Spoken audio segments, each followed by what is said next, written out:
volevamo invece dare un segnale diverso, perché tutti parliamo di questo ambiente, della fine del mondo, del surriscaldamento, i ghiacci, non c'è più da mangiare, manca l'acqua, però lo diciamo e non succede mai niente di concreto. Parte da questa consapevolezza la svolta di quest'anno di Susegana sul fronte ambientale.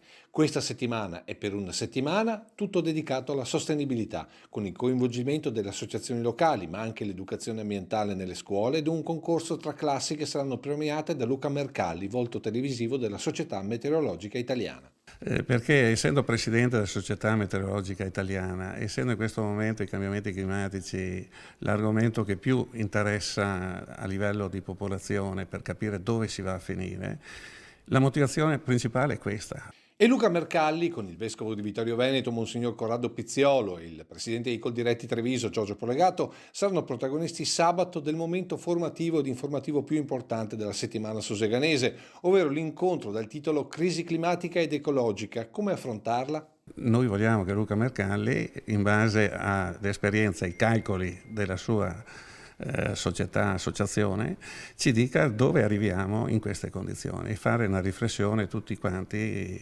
serenamente ma coscientemente capire dove stiamo andando. Settimana sulla consapevolezza ambientale che culminerà con un'azione pratica domenica nel territorio comunale per dare praticità alle teorie. È la giornata dell'uscita sul territorio per tornare alla vecchia tradizione della raccolta dei rifiuti che vengono seminati.